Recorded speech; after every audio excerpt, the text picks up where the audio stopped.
نحمده ونصلي على رسوله الكريم اما بعد فاعوذ بالله من الشیطان الرجیم بسم اللہ الرحمن الرحیم رب اشرح لي صدری ويسر لي امری واحلل عقدۃ من لسانی یفقهوا قولی قال اللہ تبارک وتعالی فی القرآن المجید لقد کان لکم فی رسول اللہ اسوۃ حسنہ صدق اللہ العظیم۔ معزز سامعین و ناظرین، آج ہم آپ کے سامنے سیرت النبی صلی اللہ علیہ وسلم کے حوالے سے چند واقعات پیش کروں گا۔ اللہ پاک سے دعا ہے کہ اللہ پاک مجھے صحیح بیان کرنے کی توفیق عطا فرمائے اور اس کے بعد آپ کو اور مجھے اس پر عمل کرنے کی توفیق عطا فرمائے۔ میرے دوستو، ہم ایسے نبی کے امتی ہیں، اپنوں کے لیے تو رحمت ہیں ہی، لیکن غیروں کے لیے، جو نہ ماننے والے ہیں، جو غیر مسلم ہیں، ان کے لیے بھی رحمت ہیں۔ اور ہمارے نبی صلی اللہ علیہ وسلم کا جو حسن سلوک ہے اپنوں کے لیے تو اچھا ہے ہی، لیکن غیروں کے لیے بھی کچھ کم نہیں۔ تو آج ہم بات کریں گے نبی پاک صلی اللہ علیہ وسلم کی سیرت کی، جو غیروں کے لیے بھی نبی پاک صلی اللہ علیہ وسلم کا کتنا بڑا حسین رویہ رہا ہے۔ رسول اللہ صلی اللہ علیہ وسلم کی زندگی سارے مسلمانوں کے لیے تو نمونہ عمل ہے ہی، پر غیروں کے لیے بھی اس میں کچھ کم درس نہیں۔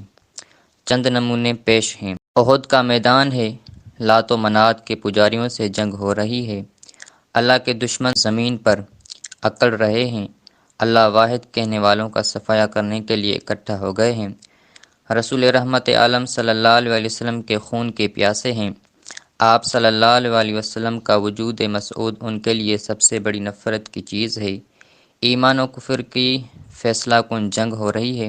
اتنے میں ایک شکی نے سرکار دو عالم صلی اللہ علیہ وسلم پر حملہ کر دیا، چہرہ انور زخمی ہو گیا، خود جنگی ٹوپی کے دو حلقے رخسار مبارک میں گھس گئے اور اتنے اندر اتر گئے کہ حضرت ابو عبیدہ بن جراح رضی اللہ تعالیٰ عنہ نے بمشکل انہیں دانتوں سے نکالا، اسی میں ان کے دانت بھی کام آ گئے۔ چہرے انور سے مسلسل خون جاری تھا، درد و کرب سے بے چین تھے۔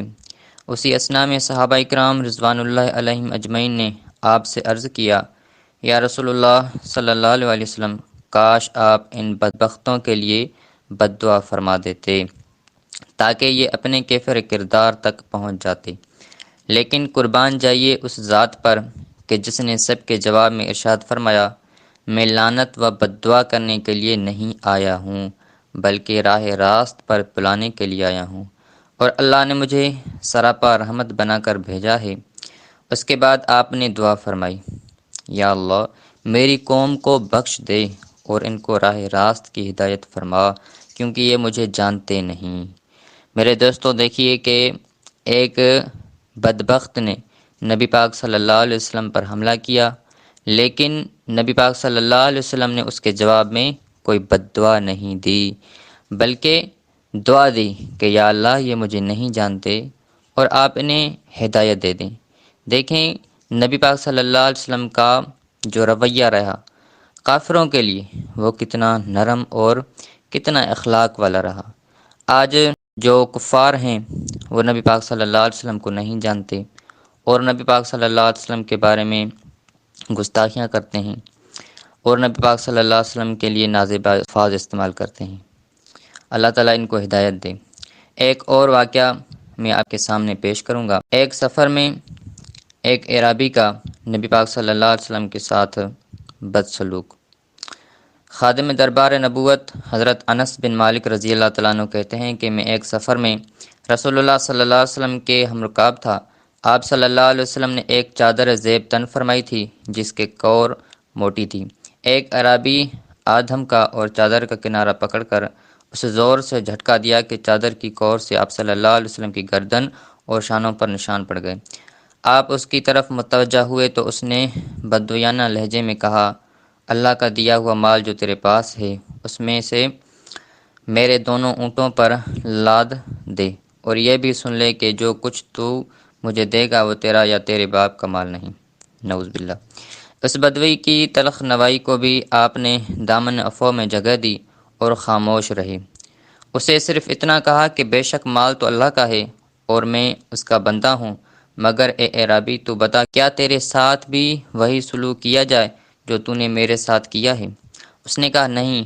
آپ نے پوچھا کیوں نہیں؟ اس نے بے باک ہو کر کہا اس لیے کہ تو برائی کا بدلہ برائی سے نہیں دیتا۔